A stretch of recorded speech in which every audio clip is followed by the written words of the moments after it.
in the night. Stripes in our veins, sparks gonna fly. The beast is awake, orange, black, and white. Cause when the jungle come alive, who day we ignite in Cincinnati, we gon' rise in the jungle, we unite in dripping orange and black and white. Who day when we fight, live and die in these stripes. Wake up the beast, every game day is a feast. Time to bust it off the leash. In the jungle, dripping heat. Tigers stripe the city streets. East side, stand up. West side, stand up. If you reppin', who day? Time to put your hands up. Bengals stripes, we in it. New day, new age, yeah, we get it. Cincinnati, jungle fitted. Who day in our house, we win it. Orange and black and white, we build it. Earn our stripes, you know we kill it. Bleed our colors, jungle dripping. Nasty, natty, yeah, we live it. Lit the crowd, get the city loud. Yeah, we feasting now. Fit the bounce, make the city howl. Now we beastin' now. Thunder through the tunnel, from the sideline to the huddle. Stripes be tatted on the jungle when we flex that. Who they muscle on them? Stripes. Cincinnati, we gon' rise in the jungle, we unite in dripping orange and black and white. Who day when we fight, live and die in these stripes. Stripes. Now who gotta move like it on? Stripes. Now who wanna move crossing on? Stripes. Now who wanna move on? If you got stripes, then you let the city know you rock them. Yeah, we got them. Yeah, we fought them. Like that black and orange on bottle. Bingo bottle. Never stop it till the beast and know them. Who they rockin' with the diamond stripes? Flossin' on the ring. Cincinnati, she's our queen. We gon' show the world who king. Orange in the day, black in the night. Stripes in our veins, sparks gonna fly. The beast is awake, orange, black and white. Cause when the jungle come alive, who day we ignite in Hey guys, what's going on? Welcome to the show. This is Sports with Strawberry Ice. I'm your host, the Iceman, Jeff Trunapole. And as always, I bring you sports from a West Side point of view right here in the great city of Cincinnati, Ohio, home of the back-to-back AFC North champion Cincinnati Bengals. Now, do me a favor, if you found the show, hit that like and subscribe button. Smash that thumbs up. You guys are awesome. I'm up to 2,366 subscribers. As always, I appreciate every single one of you guys. Now, if you're watching on Facebook or Twitter X and you have yet to subscribe to my channel, why not? Please do so. Please go to the YouTube channel Sports with Strawberry Ice. Hit the subscription button, hit the bell for notifications. Every time I go live, you'll be notified. It just helps me out if I get some more subscribers, more likes, more interaction. I'd greatly appreciate it. Speaking of interaction, we're doing super chats in the YouTube chat crew, and if you would be so gracious to give me a super chat, or you have a question you're dying to ask John, the Brain Sheeran, give me a super chat, or you just want to support the show, give me a super chat. I would greatly appreciate it. And as always, I'm coming to you live from this glorious place down there. It's the Ice Cave. The Ice Cave is brought to you by T Properties. T Properties, quality housing for quality people. Check out the website at www.tpropertiesllc.com for all your rental property management needs and your rental needs. And you know, we got the greatest quarterback in the league. He's a little hurt right now, but he still played Monday night. He's Jackpot Joey, Joe Burrow. If you want any of the hats, the flag, the beers at Break Brewery, all the merchandise is at jackpotjoey9.com. Portions of the proceeds for all this stuff goes to the Joe Burrow Hunger Relief Fund and the Joe Burrow Foundation. We also have the cornhole tournament coming up here. October 7th, I think is what it is. It's on Brink Brewery's website. Make sure you go there. It's going to be a great time. We're going to have a cornhole tournament. Everything's listed for your interest fee, what you get with it for entering the cornhole tournament. They also going to have a chili cook-off there so you can eat some delicious chili. They're going to have a home brew contest. So there's our beer. There's going to be chili. Drake Kirkpatrick, former Bengal, should be there. And you can try to beat me in cornhole, which, I mean, I'm pretty good, but, we'll see. I always like talking a lot of stuff, and, it never really – I'm usually not as good as I think I am. But anyway, come join the fun at Brink Brewery. Anyway, what's up to everybody in the chat? Strangers in there, Ross in there, Greg's in there, Matt's in there, Brad, Lindsay, Royal Flush, Curtis, Fiji. What is up, everybody? Welcome to the show. Glad you guys could join it. Like I said, please make sure you hit those thumbs ups. I would greatly appreciate it. All right, it is Wednesday. Joe Burrow was supposed to be going out to the bubble or practice facility and do some walkthroughs. Sounds like he's on course to play against Tennessee, as long as there's no major setbacks. But let's get to my guest and my co-host for today. He is from the Orange and Black Insider Podcast. He's none other than John, the Brain Sheeran. What's up, John? It's going pretty good, man. I love being on a show when it's called Cornhole, not Bags, whatever the hell Bags is. It's insane how many times I've had conversations about that game and people call it Bags. I'll never understand it. You take a bag of corn, you're throwing that in the hole. That's why it's called cornhole. It's called bags. What's in the bags? I don't know. It's just a bag, I guess. Bags. that's a true Cincinnati in there. Get the name right. I have a question. When you play it, do you play it to 21 no matter what, or do you play it if you go over 21 then you bust and go back? Because I hate that game. I hate that rule. How do you play it? I will defer to whichever boards I'm playing on. I typically would prefer to just go to 21 and not worry about busting. Right. But I'm not gonna make a fit. If I go over, I guess I just didn't play well. Because I remember the first time I ever played that was this. I call it Michigan rules because of the dude from Michigan, and I swear, me and my partner beat him 3 times, but we kept busting and going over, and I'm like, this sucks. I'm like, and then we end up losing the game. I'm like, you're too good. I literally beat you 3 times, but your rules I lost. I'm like, that's bullcrap. So I am not a fan of that one. Plus, me and Matt don't get along, so I got to sit there and think in my head and like, okay, how many do I got to get in? And like that's way too much thinking for cornhole, man. You just have some beers and throw a bag of corn in a hole and have some fun. It's a great point because I'm constantly like I always keep score in like the first 5 or 6 points, but I'm at this point I'm already drunk a little bit and I got to do math like okay which one cancels out which. Right. I'll just end up being like it's and then someone else will say the score like it's 13-10 yeah got it. Yeah, or we'll start having fun and like what's the score? I don't know. I thought you were keeping score. I'm like, all right, 6-5 you. All right, cool. Just keep playing. Like I'm terrible. I keep it score. But they actually have like official which I wish I'd get where you stick them in the ground and you could slide up or down, the number so you can actually keep track. That would be a lot easier. But I haven't progressed to that yet. I usually actually my son is usually my partner. He's really good at math. So he got his mom's brains and not mine. So he can keep track of score. So I'm like, whatever Chandler says, that's the score. So, except when he's playing me, because then he might cheat, because he doesn't like losing to dad, even though, dad taught him everything he knows. So dad still has, got some moves left in cornhole, but he's actually getting pretty good and he beats me. I won't say he beats me consistent. We're pretty tight. We can go back where he'll win one, then I'll win one. And we're both competitive, and it's like my wife like, "Are you guys gonna stop?" Like, no, we got to keep going. See who's the best. So, anyway, John, you should come to the cornhole tournament at Brick Brewery, man. It'd be a lot of fun. So you can show off your skills. I just might. Like, I feel like Drake Kirkpatrick's in Cincinnati quite often nowadays, even though his son, I think, is committed. Is he committed to Bama at this point, or is he? I don't know. You might. I don't know. I'm not sure. You might know more about that than I do. Which is crazy, by the way. He was drafted 10 years ago. Now I know. Well, it's just like Chris Henry's son is going to go to Ohio State. I mean, that's how long ago that Chris was still playing and still, God was still alive. I mean, I can't believe he's old enough to these guys have kids old enough to go to college. And Dustin here says, he's going to Bama. Mm-hmm. So there you go. All right, so let's get into this Monday night game here. Now, this is what I said last week. Everybody was going nuts about the offense. The offense was terrible. The offense was this. The offense was that. And I kept saying, like, John, I'm more concerned about the defense because against the Redbirds, we couldn't stop them. And despite what everybody thinks, we have this juggernaut offense. We have the most consistent thing about the Bengals for this last couple of years run has been the defense. The defense has always been there. And last week against the Ratbirds, it wasn't. So that was the more of the concerning thing to me. Now, the Browns game, it was there, but they were just out there too many times. Thursday night, the defense showed up. Trey Hendrickson played awesome. Logan Wilson played awesome. I would like to get into a little bit of talk about Dax Hill. I think that was the best game I've seen him play. What's your thoughts on specifically Dax Hill?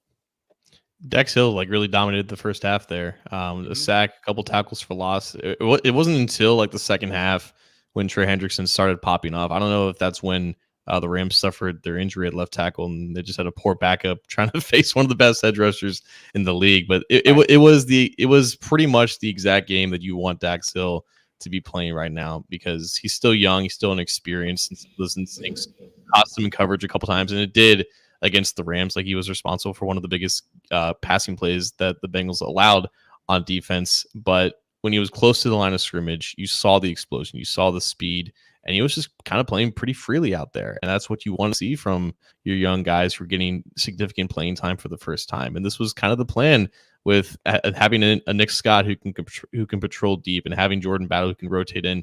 It frees up the opportunities to put Nick Scott, or excuse me, Dax Hill in either your overhang role or in the slot or even in the box, and just let him just time his blitzes properly and just let his explosion take over, right? The Bengals secondary has been really good in recent years, but it's been lacking that elite premium athlete, a guy, a chess piece that you can move around and just cause chaos, right? Because you look around the NFL, and like the Dolphins, their average guy runs like a 4.3, like they just win on speed. It's time for the Bengals to kind of do the same. And Dax Hill was that first real step towards in that direction. And we saw it kind of come to life against the Rams. People are going to look at the PFF grade. That's mainly just because of some of the coverage busts that he had. But when he was close to the line of scrimmage, tackling, blitzing, whatever, he made an impact. And that's what matters.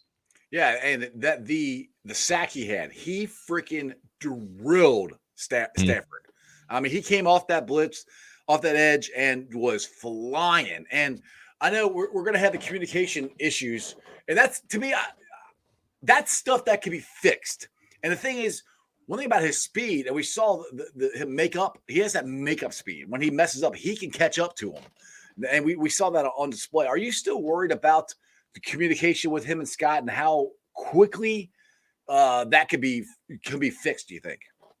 Yeah, it's still, I think, a concern at this point. Like it kind of showed up a little bit at the very end. That's when I think the Bengals were in Tampa 2, and you had, the boundary cornerbacks kind of playing shallow zones, and Awuzie was trying to pass off the deep route that Puka was running towards Dax Hill, but Dax Hill was kind of stuck in the middle of the field there, and he didn't pick up the route on the sideline. Next thing you know, the Rams were inside the 5, and all of a sudden this is like a game again. So I think those plays are still unfortunately going to happen. I think specifically with the Rams offense, it was very boomer bust for them. Like I think they had 5 or 6 explosive plays, but they also had a lot of negatives, right? They didn't sustain a lot of consistent success for their drives, but they were still able to beat the Bengals deep, and that might be an issue going forward. Like Nick Scott, I think he's still a really good athlete, but I think he's playing a little bit slow out there, and he's still kind of finding himself a little bit. So that's hopefully an issue. That's just something that gets ironed out as the season goes on. And I'm still curious as to, what the rotation in terms of where these guys are aligned for most of the game. Because I think Dax has been pretty much all over the place. They've been keeping Scott towards as a post safety and back there a little bit. So I'm interested to see how that kind of continues to evolve. But it's still probably, if you want to look at a concern with the defense going forward, that's still probably where it kind of lies. But honestly, I looked at like what the Ravens did, and I kind of chalk that up to the Ravens have a brand new offense now. It's better suited, in my opinion, to what Lamar can do, and the Bengals just were ill prepared for that. They didn't really know how to rush him. They didn't know if they should just play contain. They got no pressure on him at all. Exactly. And then, of course, they play Matthew Stafford, a guy who notoriously just fails when he's under pressure, and they just let all those guys pin their ears back, and then they have 25 pressures. So I think that was the biggest difference, was just the difference in game planning and just allowing your $200 million defensive line to just turn loose. Now, how do you, all right, since we talked about the difference pressure there that they got on Stafford and the pressure they didn't get on Lamar, how much of a change, or how should I put this? What change needs to be made to get the pressure on Lamar? Because one thing I noticed, when they did get pressure on him, they didn't keep contained. They got it up the sides, and then he just ran right up the middle when they actually started getting up toward him. And that was one thing that I feel, did a pretty good job of in past games, is trying to keep Lamar contained and get pressure on him. And they did not do that against the Ravens this last game. What do you think they need to change to get pressure, but also still contain him still? I think what they tried to do was they were trying to rush 4 against him, and they were confident in their cornerbacks to play man against their receivers. And on the times when Lamar did escape the pocket, when you have man coverage down the field, there's no one really looking back at the quarterback, and there's space for him to run. It's still going to be tricky in terms of pushing that pocket, but making sure that there's no lanes and gaps for him to escape in. So I don't know if that requires putting out more twists and stunts to kind of confuse him and just kind of mush the pocket as much as possible. But in all honesty, like Trey Hendrickson in that game was going up against a backup left tackle and Patrick McCarry, and there should have been reps that he won. I think he just had an off game, but I think it kind of comes down to recognizing that Ravens are going to go in 11 personnel. They're going to go in shotgun. They're going to spread them out and just sit back in zone and just let things kind of come to you and just keep your eyes on Lamar, but make sure that you're also pressuring him too. Get him off of his spot. They just have to continue to evolve him because the Ravens properly evolved to face the Bengals defense, and now it's just that chess match of the Bengals kind of answering back. Right, exactly. I like this comment here from Royal Flush Terry. So, lost in conversation is the elite celebration of our defense. Hopefully, we'll see a couple of those more thanks to our old friend Ryan Tannehill. Yeah, maybe it'll just be like in the playoff game. His first pass to Mike Hilton was an interception. Another guy I want to shout out, and again, we're mostly talking defense here, is Trey Henderson. Lights out Trey. He looked like the best player on the field at times. We need that from him every single game. Do you think? I mean, can Trey do that? Be that imposing and impose his will on the other team on a consistent basis, or he's that dominant? Do you think? We've seen gains like this, but not every game. Yeah, I think the areas where Trey wins, it's consistently just speed around the outside. Like he's got great hand usage. He times his moves very well, and he's able to run the arc a little bit. And I think that's just a testament to where he wins as an athlete. He's got some power more than maybe we give him credit for. Right. But I don't think that performances like 10 pressures, winning 35% of the time as a pass rusher, it's not to be expected against every single left tackle. I think against the Titans, Andre Dillard has not been playing well. I think this is another their offensive line isn't very good. Am I correct? Yeah. Sorry. Yeah, but like I think like the difference between like Hendrickson and like a Nick Bosa or Myles Garrett, like those guys, I think just have more natural power to them where they can win in multiple ways. They can win inside as much as outside. Whereas I think with Hendrickson, he mainly relies on winning to the outside. And if you have an athletic left tackle that can get his hands on him, like he's going to have a tougher time to do that. It's not taking away anything from him. I just think there's still a gap between him and like a Myles Garrett type player. And I expect Myles Garrett to have 2 sacks every game. It's almost inexcusable why he doesn't have 30 sacks a game because he's just built completely different. And I just think Hendrickson is not quite there, but he's good enough where he can just dominate a guy who shouldn't be out there at all for sure. Now, what's your thoughts on Myles Murphy? Now, I saw he got credit for half a sack, and I think it was on one of the punts where he just obliterated the blocker. That was supposed to be. I mean, he just flat ran him over and almost blocked the punt. And like I said, he did get on in a half a sack there. So I know people are on him. They wanted to be a first round pick, him to be this big beast. And I mean, there's a reason he dropped down to 28. I mean, that's kind of where I've been kind of trying to tell people. Not that he's a bust. I don't think he's a bust. I think he's more of I don't want to say project, but it's going to take more time to get him to where we all want him to be or think he should be. What's your thoughts on Myles Murphy?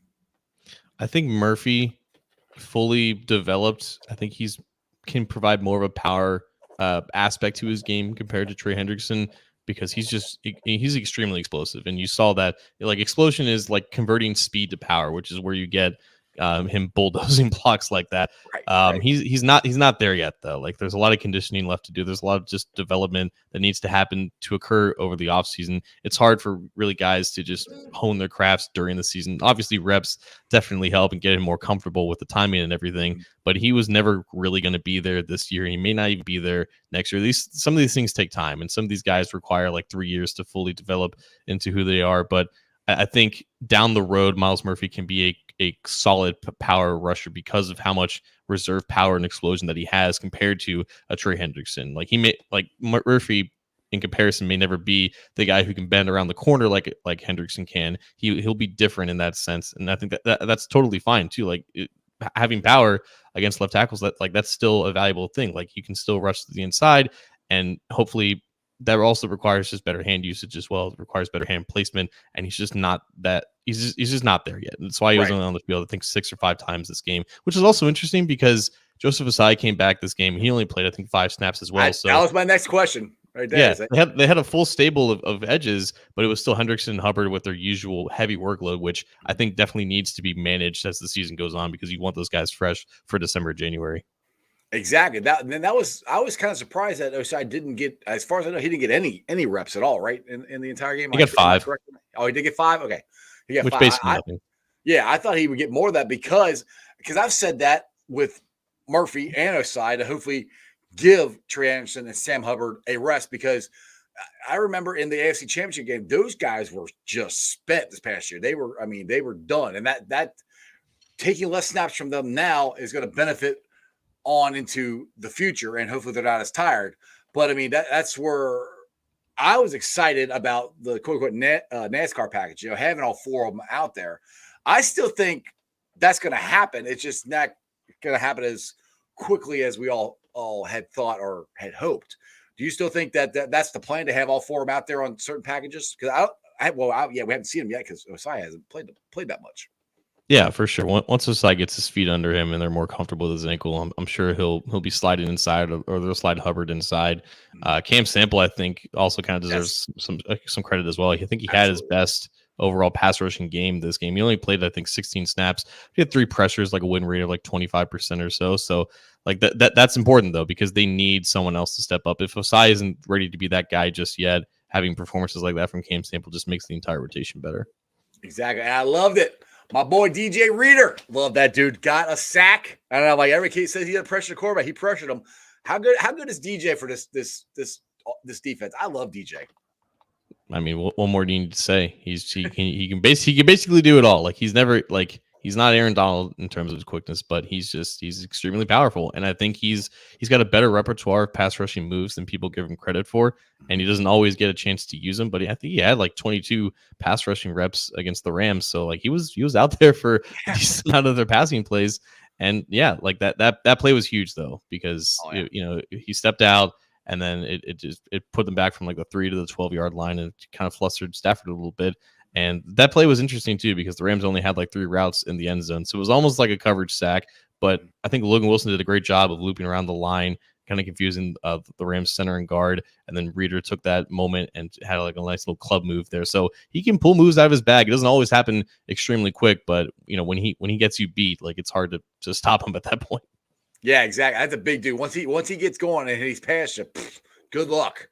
I mean, I like I said, DJ is one of the guys that I always say this. I say he's the straw that stirs the drink of the defense. I really do think he is a key cog to this defense, and I'm really hoping they're going to re-sign him, but I don't know, because he's on that threshold of 30, and that's kind of where the Bengals don't want to re-sign guys. But unless Zach Carter really steps up, which I think he's played better. But we're only in week 3. As right now, I'm not ready to say goodbye to DJ and have Zach Carter come in there, or even if we draft a rookie, I'm not willing to have a rookie in there. So that's just for future wise, John. That scares me. And if they lose DJ, which like I said, I hope they don't. That's gonna be a huge loss, and I think it's really going to affect our defense in the future. Like, what if they lose DJ? Who do they put in? Is it Zach? I mean, because Tupo's a free agent as well too. I don't think it's Zach Carter. I think they want him as a 3-tech or a 5-tech. If they were to replace DJ Reader, I think he currently doesn't play for the Bengals, and that's a factor that they have to weigh in here. The Bengals typically have 1 or 2 surprising moves in offseason. I wouldn't be shocked if they re-signed Reader, but you're right. Like the fact that he's pushing 30, and I think like they're looking at his past medical history. He's been injured a couple of times, and that's just something to monitor as you enter like the second half of your career. Are these things going to pop up again? Are these things kind of nagging? Are they lingering? Well, whatever the case may be, if he makes it through healthy this year and he looks like his old self, I think they will make some type of a push to bring him back. But also at the same time, the defensive tackle market has just exploded in the past couple of years, and they have him on a bargain right now. Yeah, right. I mean, DJ Reader's contract's kind of set it all up, right? Yeah, so that's another factor in it, and it's the crappy side of this game. But I wouldn't blame him for trying to get a bag if he can get one more. Right, exactly. Now, the offensive line. Now we've talked about the offensive line ad nauseum here, over and over and over again. I actually think they played pretty darn good Monday night. I mean, I thought for Joe Burrow, for basically have a quarterback back there who can't move much. And people are like, well, he got rid of the ball fast. Like, yeah, he's supposed to get rid of the ball fast. And they're like, oh, he's in shotgun a lot. They're always in shotgun a lot. I mean, the only thing Joe couldn't go out to the side. He tried. But to have a quarterback that is not as movable or as athletic as he normally is, and the defense knows that, and the offense knows that, and he only got sacked, I think, once. I think the offensive line played pretty good. What's your thoughts? Yeah, I think it was officially 2 sacks, but he was pressured 12 times. So keeping that sack to pressure ratio, that's a percentage of 16%. That's the sweet spot. That's where he was at the end of last year when the offensive line was kind of finding its groove and the offense was just having success. The difference, obviously, being he was hitting throws down the field with consistency and he was extending plays, and everything that was going on with Joe Burrow is just not the same right now. But I definitely abide or agree with like the vibe that the offensive line played well, because in the times where Burrow was holding the ball a little bit long and he was going through some full field progressions, there didn't seem to be a lot of chaos in front of him. Obviously, Aaron Donald is going to get his when he gets a one-on-one, and again, like if you want to talk about PFF grades, like Cordell Wilson, yes, it's a 0.0. A lot of that is factored into just what happened on the plays where he lost big. It's a lot more results based than I think people realize when it comes to PFF. But of course, like him having like a subpar game against Aaron Donald is not a cause to pull to wave the red flag or anything like that. So he played bad. It's whatever. Like the Bengals did find a scheme, their protection towards Aaron Donald, so they took him out for most of the game, and that's why the pocket for the most part was pretty clean, because the Rams don't have a ton of talent off the edge. That's why Jonah Williams had a really good game. Orlando Brown played fine outside of that silly false start. And yeah, that's why you had mostly a clean pocket when the times when Burrow was holding on to the ball. Do you actually think it was a false start? Because I mean, the only replay I saw it in the Jumbotron, which is real quick. What I saw, it didn't look like he freaking moved. I'm sure he did, but was it a big flinch? I didn't get a good look at it because I was also at the game. So, on the Jumbotron going, it didn't look like he moved, but I mean, they barely showed it. So I've been trying to rewatch the game. I haven't got to that point yet. So let's roll it to Cordell Wilson a little bit here, and a lot of people are kind of getting, because for some reason Bengals fans have got to complain about something on the offensive line. People are saying Cordell has not taken that jump or that leap in his second year. And if you look, he went against Aaron Donald a lot, and they moved Aaron Donald around in front of him a lot. Most people are going to get beat by Aaron Donald. I'm not worried about Cordell Wilson. I mean, I think he's going to be a really good guard for us. Again, let's chalk it up. Aaron Donald, what's your thoughts on Cordell Wilson? Yeah, I know we got the PFF grade, but what's your thoughts on him?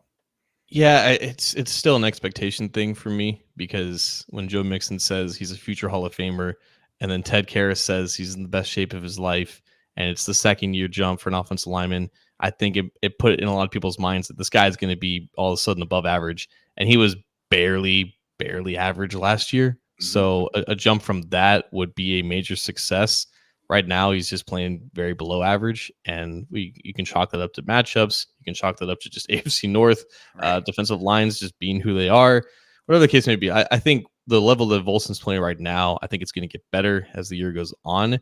But I think there's some things about certain players that just don't really change. He's always going to end up playing high. He's always going to have some issues in pass protection because of that. He's always going to have a rawness to him. I think in the run game is where he will shine the most throughout his career.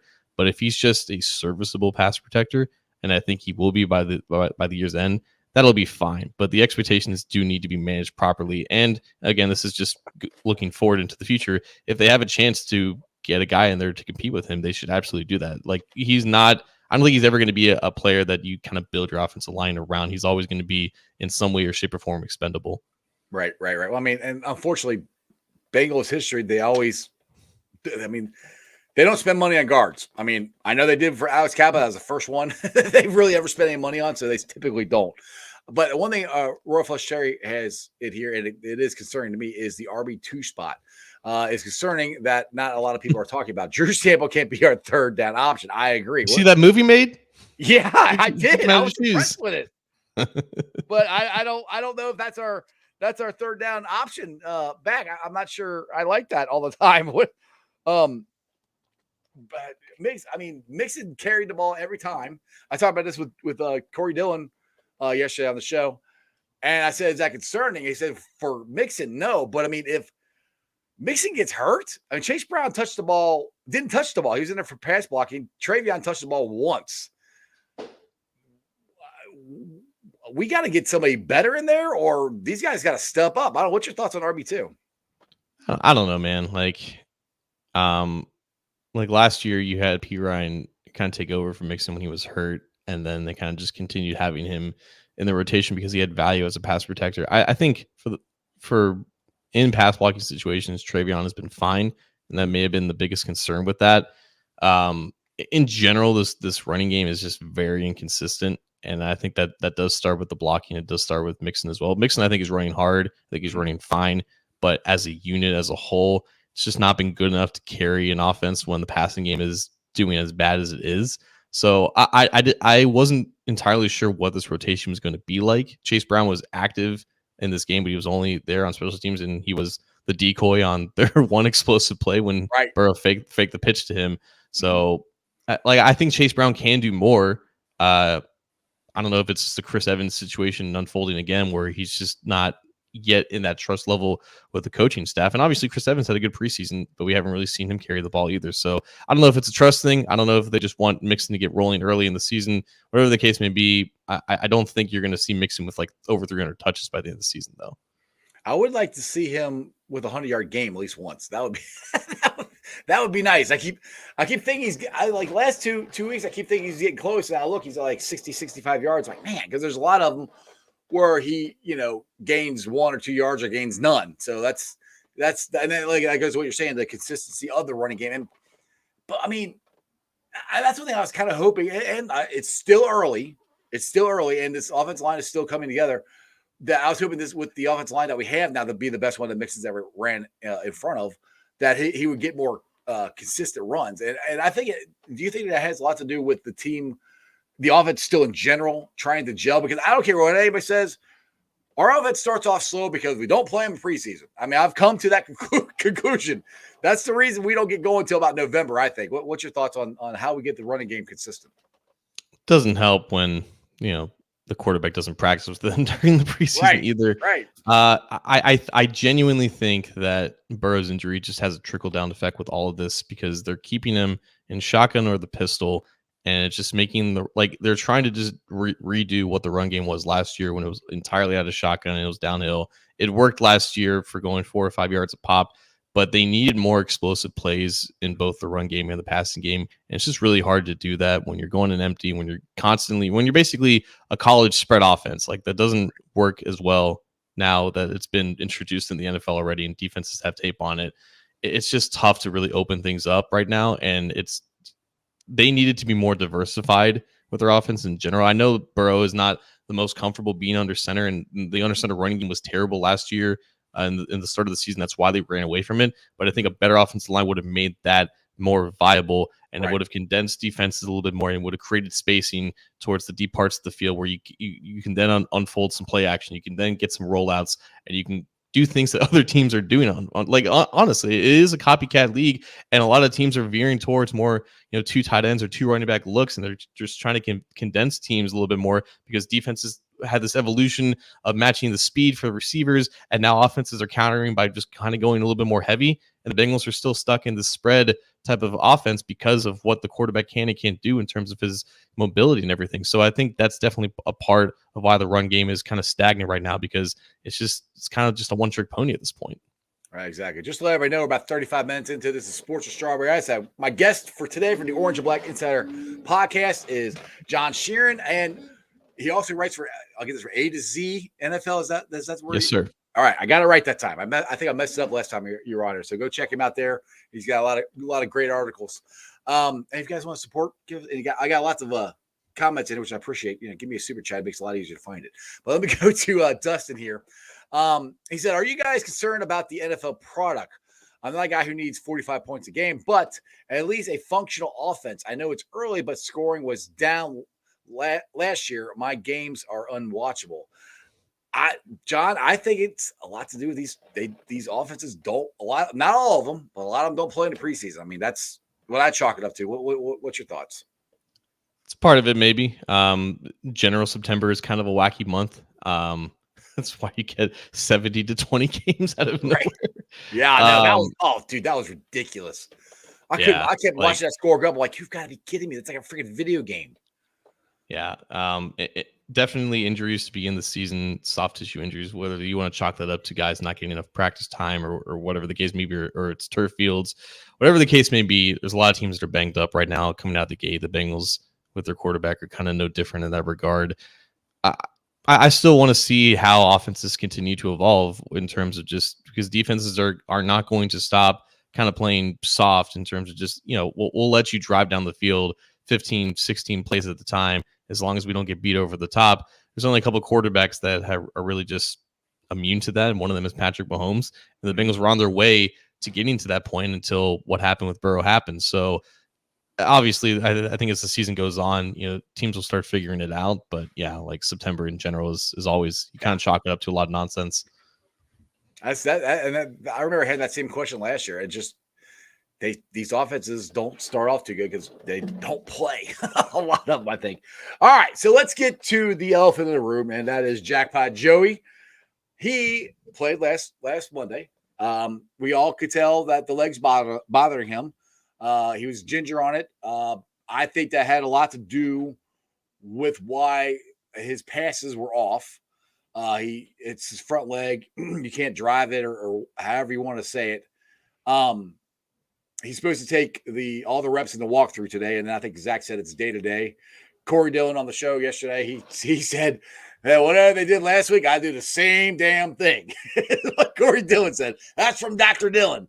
How do you think is it all just chalked up to the leg that is messing with his accuracy? Because Joe's one of the most accurate quarterbacks in the league, or is it a mixture of that and rust at this point in the season there, John? It might be a mixture. I think in the last couple of years, we saw like week 3 and 4 was when he was just starting to feel himself a little bit. And now we're at that point, but this is still an injury that I think we can all agree is going to impact him, if not for the entire season, up until the very end of the season. Mm-hmm. And they just have to hope that there's no more setbacks at this point. It's just going to be a weekly clench your butt type of situation. When every time that he kind of scrambles out, but it's very clear. Like we've all known that his arm is fine when his mechanics are good, but he doesn't have the godlike arm to just go all upper body. And we clearly saw that. Like there were just uncharacteristic misses, even short, or even the short parts of the field where it's just it's just off, and you can just tell. You could tell even last week against the Ravens when the offense was clicking, his release just looked a little bit out of whack, and it starts from the feet, and he can't really plant off of that right foot, and it's going to get better as the year goes on. But even in that case, like there's still that variable of him extending plays and getting out of the pocket, and that's where explosive plays come. He literally said it after the game on Monday night. Like it's part of the reason why they're struggling to push the ball down the field, because he can't really get out of the pocket. And when he does, like that one time where he was scrambling left, like you could see him just kind of gingerly kind of walk off the field, and you're thinking, okay, this is still a problem, and they still don't want him doing this too often. So the more reps that he gets, hopefully the more he's able to mitigate it. But yeah, it's definitely still an issue right now. And I knew somebody's going to say this, and I don't agree with this at all here. But Unknown, I think is that what the name is. He needs to sit, lingering injuries, and ACL needs steady treatment. It's not an ACL, that's a knee. I don't agree with that. I mean, people play with injuries all the time, and everybody keeps saying that, it can lead to a torn Achilles. Look what happened to Aaron Rodgers. Well, Aaron Rodgers, he tore his Achilles on his other leg. It wasn't the one that he had the pulled strained calf on. So I don't necessarily believe that. And I don't get it where people are like, look, I agree. If Joe could really hurt himself, I don't think they put him out there. I mean, I don't think anybody believes that. If Joe Burrow, if the Bengals really believe that he can really hurt himself, that they put him out there. He's the franchise. But if you who want him to sit for a month or a week or whatever are the same ones that are in the stands yelling, "You guys throw the ball deep! Oh my God, why don't you throw the ball deep?" I'm sitting there going in the stands. I'm like, he can't. I'm like, he's trying. I'm like, so it just, and I'm not saying, Unknown, that's what you're doing. I just heard that in the stands, and it drives me freaking nuts. It drives me up the wall.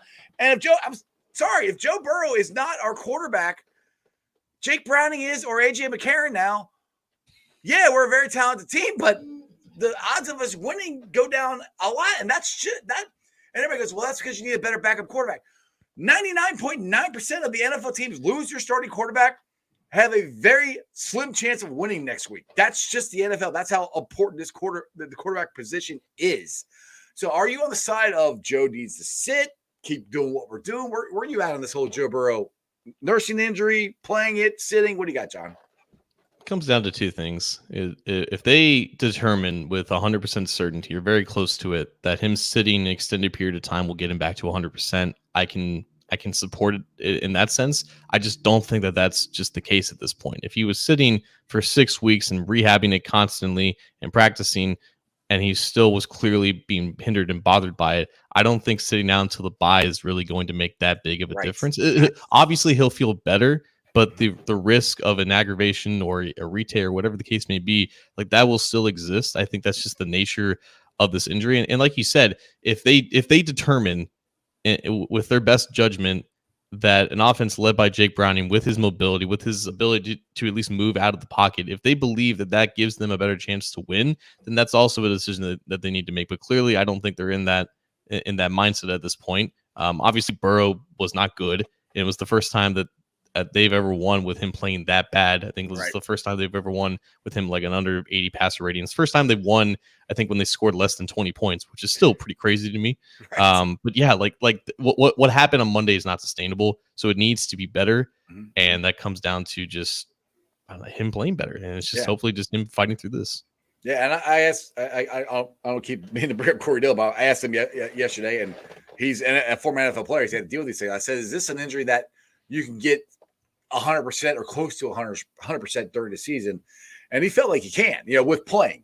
He said you can nurse it, and the doctors are in medicine and everything is pretty good this year. He never said for sure, but it's definitely something that can get better. And just speaking from watching Jake Browning throw in practice on the run, it looked like Joe Burrow on the run, injured sure. Joe Burrow on the run. That's what Jake Browning looked like. That's where I'm like, everybody wants, and I'm not nothing against Jake Browning.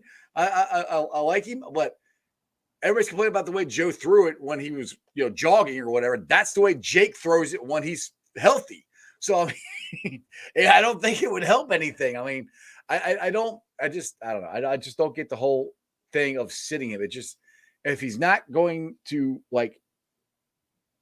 they're not going to say that he's not going to, there's no chance of him making it worse. I don't think they're going to say that. But that's why Joe's got to be careful with it.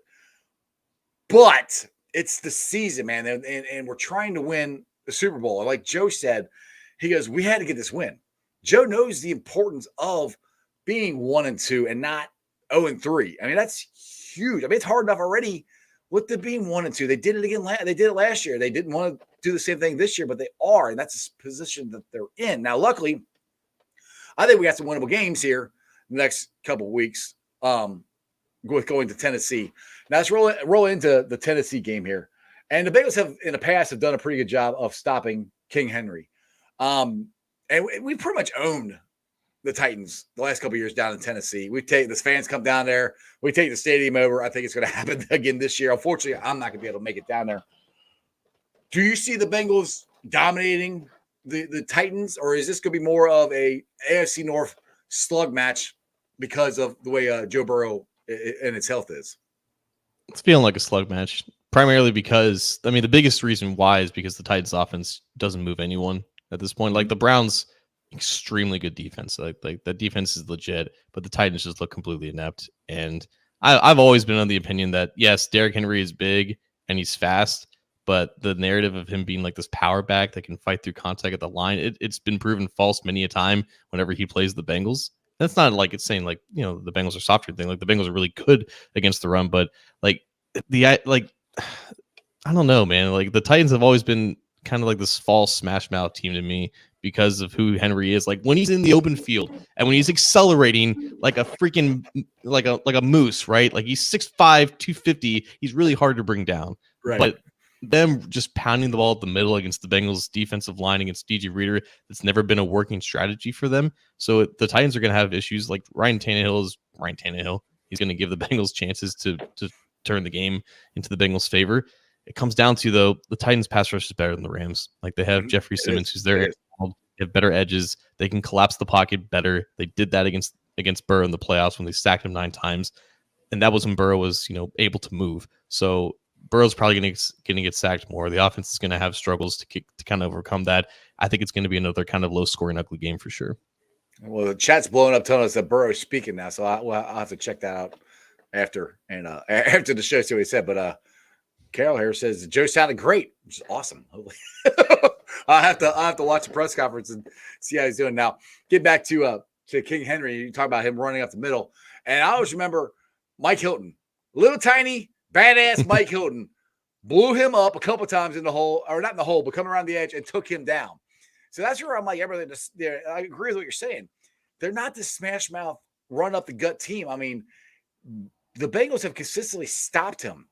And I remember last year, he got on that touchdown run, I think it was, and Juice, Cam Taylor-Britt caught him. I mean, by the time he got him, he was like 1 yard, but he still caught him. So, I mean, it's this. Our defense can stop them. Now, the question, like you just said, is can our offensive line hold up enough against their really good defense, because they do have a really good defense, and how many times will Burrow get hit? Because he's probably going to get hit.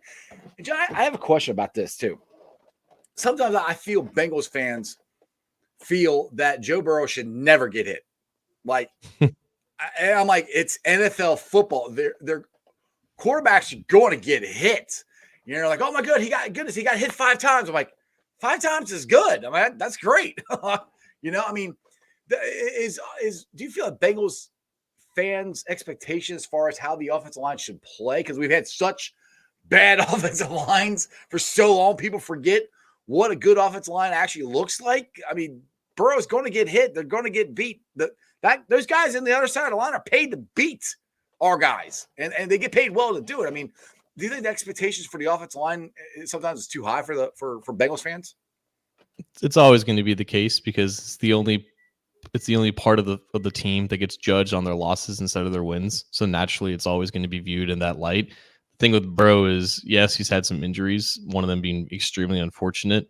He knows how to get hit, though. He knows how to take contact. He knows how to get tackled. Unfortunately, the problem with Tua in the past couple of years is that was not the case, and he consistently let his head get banged on the ground. Like there's not, I don't want to say art to it, but Burrow is he's experienced enough at this point to know what to do and what not to do with it. But he knows how to absorb contact. He knows when contact is coming towards him, and he knows how to fall with grace, I think. So, he's been on record for saying, like, he's kind of a masochist. He kind of likes getting hit a little bit. Right. You obviously don't want him to get hit, 15, Right. 20 times a game. No. But Tom Brady took plenty of hits. Peyton Manning took plenty of hits. Like, it's part of it, and that's part of the evaluation with quarterbacks too. Like, how can they absorb contact? How can they get back up from sacks? And obviously, he's done a better job of avoiding those sacks. But it's just part of his game, and it's not something that you can really expect to ever go away. And it's definitely not something that you can put on the offensive line for just making a handful of mistakes a game. Right, exactly. And one thing I think I'm going to give credit to Zim. I think he said this on the One to That podcast. Burrow could have had almost 300-yard passing and not try to throw T. Higgins under the bus, but if T would have caught a couple more balls, or if that pass interference, which I still think was pass interference, would have counted, Burrow would have had around 300 yards passing. So, I mean, the offense is starting to click. Now, one thing I want to roll back into this, where we talked about Miami and how their offense is like a video game. And I heard a lot of the criticism always on Zach Taylor is play calling. He doesn't scheme anybody open. He doesn't do this. He doesn't do that. Well, did you see what he did for Jamar Chase and how they schemed him open? Look, you can criticize Zach, and there are things that you need to criticize him for. But I don't think he gets credit when he actually does what people get mad at him for not doing. I mean, I thought the offense, it was a pretty good game plan for Monday night for what they had to do. I mean, what's your thoughts on Zach's game plan Monday night? Well, that's another thing, right? Because at this point, Zach is entrenched with this label of being a great locker room guy, a great culture guy, but someone who just isn't as good of a play caller as some of his peers are. And I don't think that's ever really going to go away, especially when the Bengals offense is stacked like it is. Like, the expectation with a top 5 quarterback and arguably the best receiving core is that you score 30 points a game. Mm-hmm. And I think with a better offensive line, that getting to that goal was a more achievable accomplishment. Unfortunately, with the injury to Burrow, it's still like another piece of adversity that he has to overcome. And yeah, I think it's totally fair to say that he's never going to be McDaniel or Shanahan or anyone in that kind of realm. But no, I definitely think he knows what he's doing. I've always kind of been in that sense. Like he has a good understanding of route concepts. He has a good understanding of understanding the flow of the game. And I think he's done better in terms of deciding when to go for it and when not. So all of those qualities I think are positive with him. It's just the expectations are always going to be high when the roster is stacked in the way that it is, and that's never really going to go away. But I think that against the Rams, like it was fine. Like the fact that a lot of that pre-snap motion right before the snap or right as the snap was happening, something that the Dolphins have been doing quite a bit. I think it did help out in some of those runs, and just moving Chase around in general is always a good idea. But I would like to see him maybe used over the middle of the field a little bit more. It's how T. Higgins had the success against the Ravens. So just continuing to evolve that, continuing to expand on that upon the things that you learn. It's just part of just the 17-game schedule. And I know people are like, oh my goodness, I can't believe Zach had Burrow drop back 49 or 50 times or how many times it was. Well, do people forget that Joe Burrow audibles? I mean, he's 90% of the time given 2 plays, So a lot of those, even Zach even said it, that Joe audibled out of the run. So, I mean, that's another thing. People, for some reason, drive me nuts and don't understand. They think you call 1 play. Most time you call 2 plays at least, and Joe can audible out of it into the other one. And a lot of those, like I said, Zach even said that Joe audibled out of the run to throw the ball. Joe wants to throw the ball. He likes it in shotgun. He likes throwing the ball. Sometimes I don't know if people realize that or just forget, like, all right, we're running this play. No matter what the defense does, you're doing this. And that's not football because the defense changes on the fly and offense got changed on the fly. I mean, am I wrong on that, John? Well, there's a lot of RPOs in this offense, and there's a lot against the Rams on Monday. 49 dropbacks is not the same for every single game. And in this game, obviously the average time to throw is 2.29 seconds. The ball's getting out pretty quickly. Right now, the Bengals have issues just sustaining drives. And it's a problem, especially with the run game being as kind of spotty as it is, and especially with the passing game not being able to push the ball down the field. So right now, if they can't run the ball consistently as well as they did at the end of last year, part of the run game is these short passes. It's these quick 1-second throws where, yes, it's Burrow dropping back. There's no pressure in his face. He's not really moving off of his spot that much. He's just getting the ball out in space, and it's 3 or 4 yards, and it's not great, but it's basically a replacement for the run game right now because the run game is barely doing anything outside of a handful of runs a game from Joe Mixon. There's also just like you said, there's pre-snap changes that he makes at the line, and is also pulling the ball back on those RPOs. Like a lot of the RPOs ended up being passes in this game. Mm-hmm. It wasn't Joe Burrow taking 5-7 step drops against Aaron Donald 50 times a game. That's just completely disingenuous, and anyone who kind of pushes that doesn't really know what they're talking about. And the thing is, John, just listen to you talk there. That's a lot of like last year. I mean, they're playing the cover 2.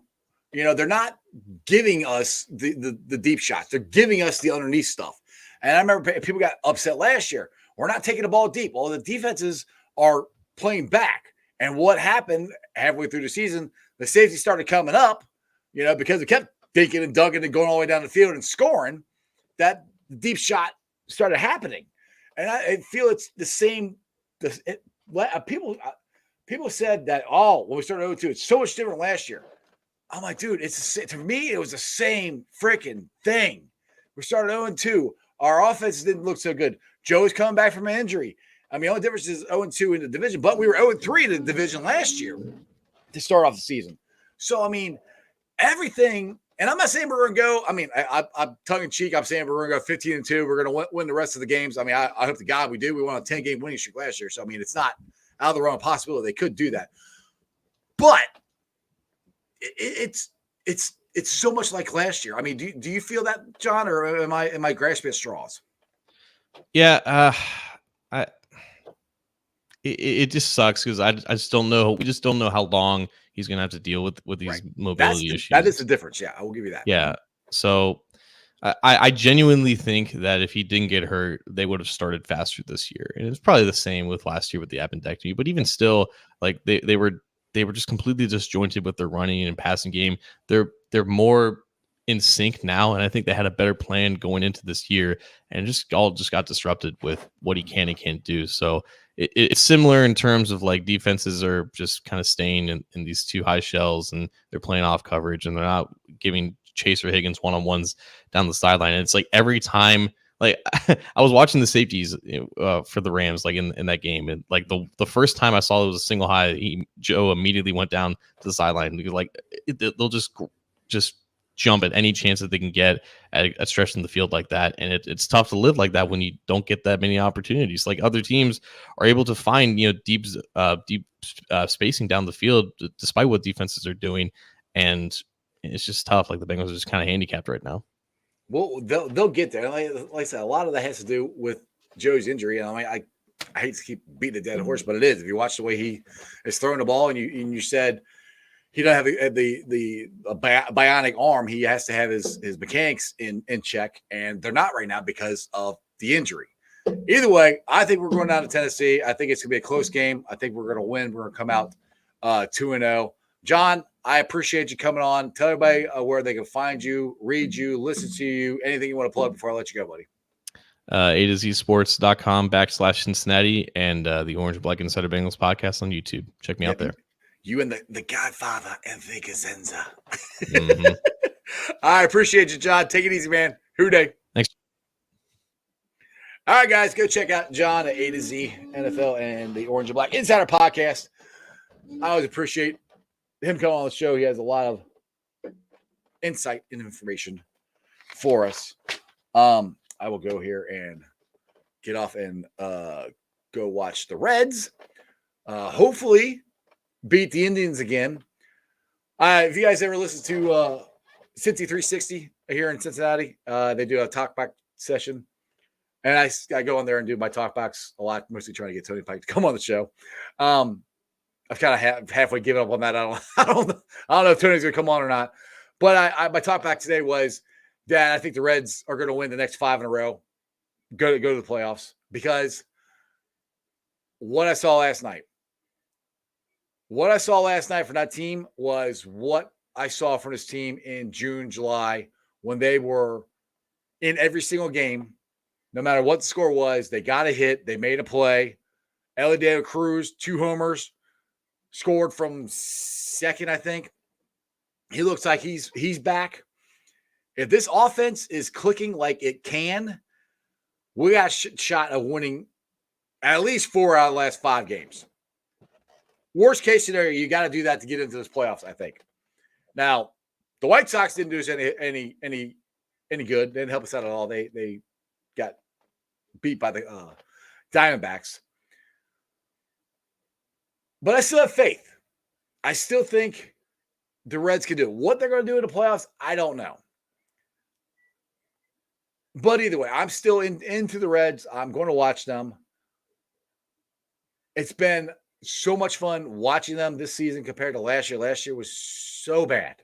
It was so bad watching. They have changed it so much. And these guys are going to be good for a while. We got a lot of good young players. I'll be very interested to see what we do in the offseason. But we're not there yet. We're going to go to the playoffs. I'm going to watch them here a little bit. I'm going to catch up on what Joe Burrow had to say too as well. But before we do any of that, let me get to the Facebook groups that let me live stream, and I appreciate every single one of them. They're Houday Nation, Houday Legion, Bearcat Ruckus, Radical Reds, the Ohio State Bucknuts, the Ice Bar, and then you can follow me on all my social media platforms, all under Sports with Strawberry Ice, on Facebook, Instagram, Twitter, and TikTok and Threads. Please follow me there. I greatly appreciate it. Twitter X is what I call it, is at Jeff A. Trenopole. TikTok is at Iceman90. It's all under Sports with Strawberry Ice. You can just look it up there, and everything will be linked there. I'll be pulling a sound off later on tonight, putting it on the podcast. It's on BeanPod, Apple, iTunes, Spotify, Google, Stitcher Play, pretty much wherever you get your podcast. Please make sure you rate, like, and review. Leave a comment and a 5-star review. I would greatly appreciate it. That's some more Cincinnati fans can find my podcast. YouTubers, you guys are awesome.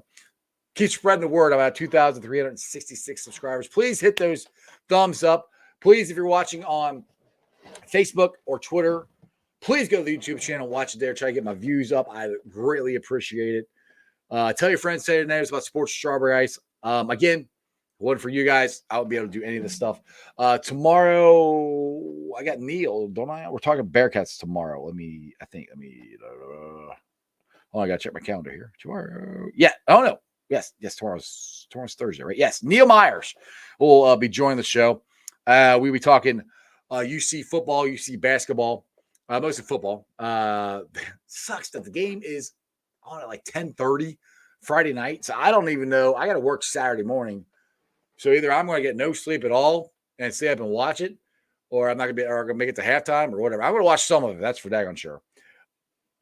Hopefully the Bearcats come out and get back on track and be 3-2 by the end. By the time it's over, it'll be Sunday morning our time. But hopefully that happens. Check the show out tomorrow. Neil will be on, and we'll be talking Bearcat football.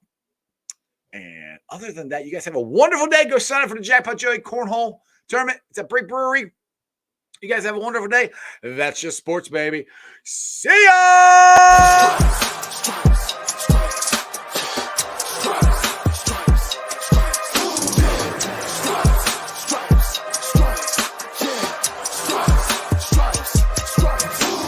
Orange in the day, black in the night.